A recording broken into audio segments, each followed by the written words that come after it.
All right, for today's industry insight, we're going to be returning to a very big topic and one that tends to muddle up a lot of first-time indie developers and especially students making the transition. And that is the art versus the business when it comes to the game industry. Now, if you belong to Facebook groups, Reddit threads, and so on and so forth that deal with game development, especially indie game development, you probably have heard some version of, don't do marketing, or, marketing and PR is selling out. Just make the best game you want and everything else will fall into line. And this gets at the heart of this discussion between art and business. Now, as we've talked about before, video games are both a product and a form of art. And we have everything in terms of a very wide spectrum of games being released. Hence the thumbnail art featuring Undertale and Call of Duty, which if that isn't a good collection of art versus the business, I don't know what is. But when it comes to this discussion or this topic, many developers view this as polar opposites. That on the art side, you are making your dream game. The game that you don't care if you spend months, years, a decade, or even more working on. This is the game for you and you alone. On the business side, this is the idea for a lot of people. They feel this is the over-marketing. You are going to be focusing on focus testing your game, making it, SEO friendly. You're going to do everything that you can to market the hell out of it and go for money. Go for as big of a profit as you can. And as I said, when it comes to indie developers, especially those who are struggling to make it big, they feel that the art and the business are basically going against each other. You can't do them both. It has to be one or the other. You're either in it for the passion or you're in it for the money. And for those people, whenever you talk about things like having a proper website, making sure you send your game or email popular YouTubers or streamers, going on interviews, or even just doing simple public testing of your game, they feel that's diluting the art of it.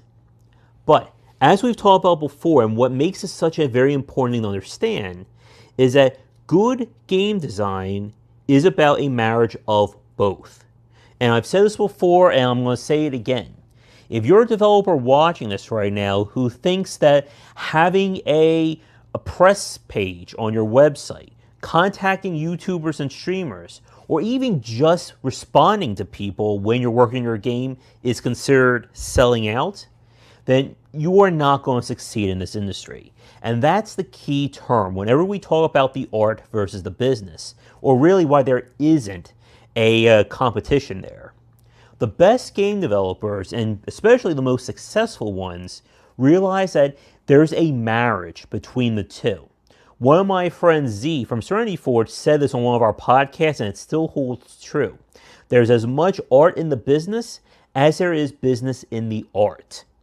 And if you want to be successful, you have to be able to come to terms with both. A lot of people, especially those who focus on the art and the passion side of the industry, feel that if your game is good enough, it will basically be its own marketing. And that's a complete lie. It doesn't work like that. The best games, the ones that do succeed, there's always more going on behind the scenes than you as the consumer or even you as another developer may realize.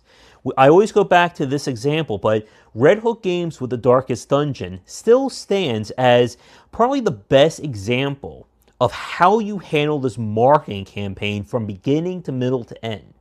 Again, Red Hook Games, of course, famous for The Darkest Dungeon. If you follow them only at the time of the Steam release, you may not have heard about the Kickstarter or all this other stuff they did. You probably heard from them being mentioned on IGN or a big name YouTuber or streamer playing the game. But you have to understand that Red Hook did a lot of work before, during, and after development of Darkest Dungeon to make sure that people knew about it. When I spoke with Chris and Tyler on several podcasts, They spoke about spending at least 6 months before they went on the Kickstarter preparing for it, not to mention at least a year beforehand, kind of sprinkling the seeds or sowing the seeds of getting people knowledge about the game. They released trailer art, trailer videos, concept art. They started to let people know that Darkest Dungeon was in development, so that when the Kickstarter happened, they already had a lot of people interested. And then that followed through in the development. They kept releasing footage. They kept engaging people. So that when the game was ready to be released, again, they had an entire audience of people ready and willing and able to talk about how great the game was. And those people, of course, got the attention of game journalists, streamers, YouTubers, and the like. So that when you saw Darkest Dungeon being reviewed by sites like Polygon, IGN, when you saw it being marketed on PS4, XBLA, and so on and so forth, that wasn't just some, magical set of circumstances that happened. That required a lot of work on their end. Now, another part about this argument that I want to bring up is the idea of understanding how to develop your game to make it profitable. Now, there is no easy answer to this. Let me just spoil this section right here. If I knew exactly how to make an indie game worth a lot of money, I wouldn't be sitting here right now. I would be giving presentations around the world. But the thing you have to understand is that when it comes to the games that sell well, it's a combination of marketing and understanding how to make their design appealing to people. And that is a tough part when it comes to game design, because every genre is different, every market is different. Just because you are the best designer of a, 2D platformer, doesn't mean you can translate that and know exactly what a real-time strategy fan wants. But this is where all those little elements that good game designers employ come into play. And that's kind of the overarching lesson for today. That the games that succeed, they do it not because of one magical or special thing the developer did, but understanding good practices when it comes to game design and selling your game, and letting all that kind of become a positive feedback loop. But when I've spoken to developers like Cliff Harris, Jake Burgett, and of course the guys like, I forget his name, from Yacht Club Games, David, I'm sorry if you're watching this, David, but I forget your last name. But the point was, when these developers were doing the playtesting for their titles and trying to figure out how best to market it, they looked at other games, they looked at other genres, and they reached out to fans in terms of being able to say, okay, I'm building this game, here it is, what do you think? And getting that feedback and understanding what elements to market to people and which ones to kind of hide or kind of not focus on is a big part of that.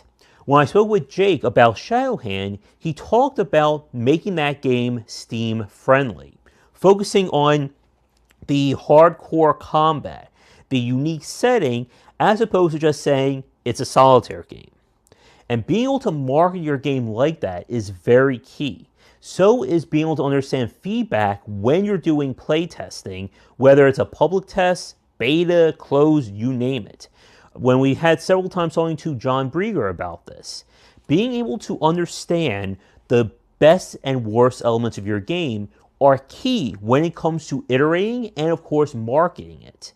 If your core gameplay loop is going to be a hardcore dungeon crawler, then you should be able to take that and market towards fans of hardcore dungeon crawlers. Likewise, you should be able to understand, okay, this is the core gameplay loop. This is what people are coming for. These are the elements that either annoy or frustrate people. Let's not market this stuff. But again, at the end of the day, when it comes to great game design, more importantly, succeeding in this industry, you have to be able to do both. And I said this before, if you aren't willing or able to do PR, and again, not everybody is. I'm still learning it myself, and it took me a long time to be able to just cold call people via email. It can be tough, especially if you are introverted.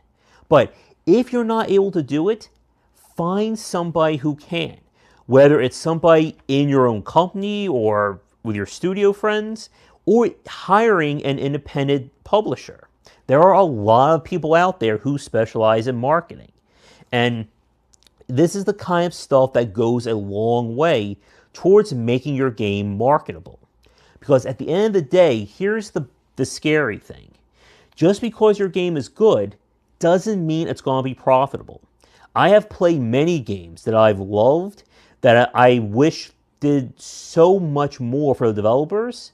And I've played games where it just didn't work for me at all, yet that game went on to be a best-selling, hundreds of thousands of copies, maybe even more sold. But at the end of the day, quality by itself does not dictate value, especially not in a consumer-driven market like the game industry, where you have games being released by the dozens on a day-to-day basis. I mean, right now, you watching this, there's probably at least 15 to 20 games being released as of this day. But again, when it comes to this, it's not about an either or, that I'm either going to be an artist or I'm going to be a businessman. You have to be able to do both. And what ends up happening, as I've said this before, all this stuff kind of collates and coalesces together. And in response, it leads to that case of if you do the right thing and you keep doing it, it's going to help your game and make it more successful. And if it makes your game more successful, it's going to help you out going forward. And this is why, again, all these elements, being able to be a good game designer, understanding marketing, being able to do PR, being able to do playtesting, it all adds up at the end of the day to make your game successful. Now, again, with that said, to wrap things up, what I just described is not a special checklist that will always lead to success. There are always exceptions to the rule. There's always going to be that game just popped out of nowhere, all the YouTubers and streamers loved it, and it blew up to be mega successful. Just as you can do all this right. You can email all the YouTubers and streamers you want.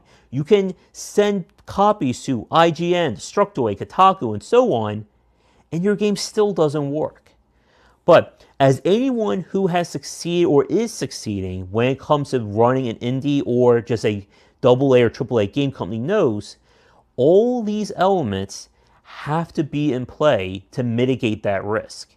You don't want to spend 4 to 10 years of your life working on a game in solitude, not showing it to anyone, not doing any playtesting whatsoever, to then throw it on Steam one day without anyone knowing about it. Because it doesn't matter if that game is the greatest example of that genre it will ever be, if nobody's ever heard of it, and it flies off the new release page faster than you can say Five Nights at Freddy's. Now, with that said, to wrap things up, for any developers watching this, especially those of you who are first-timers or just starting out, how do you feel about marketing and PR? And for those of you who have kind of bit the bullet and are doing it for themselves or doing it for yourselves, do you have any tips or advice to offer developers or students when it comes to doing this stuff? Because like I said, this isn't something, especially for introverted people, that you can just one day wake up and start emailing people like it's nothing. For me, it took a lot of time and a lot of just building up my confidence to be able to talk to people, do the podcast, do these little videos right here, and so on. But thank you so much for watching today's Industry Insight. If you'd like me to cover another topic in the future, let me know in the comments below, and check back for daily discussions on game design here and on game wisdom, where we examine the art and science of games. Until next time, have a good night. Before we get to the credits, just want to give a quick shout out to the fans and supporters over on patreon.com/GWBycer. Thank you so much for watching this video. If you enjoyed it, be sure to like and subscribe to the channel. Check back around 10 Eastern for regular streaming. If you'd like to suggest games for me to cover or topics to talk about, let me know in the comments below. For a collection of my writings as well as weekly podcasts on design, check out game-wisdom.com. To support the Game Wisdom Patreon, you can find us on there on patreon.com/GWBycer. $1 will get you into our private Discord channel where we talk game topics and more. $5 will get you voting privileges for any major event, including the Saturday Night Grab Bag, Patreon-funded goals, and more. Thanks again for watching, and I hope you enjoy more videos here on the Game Wisdom YouTube channel.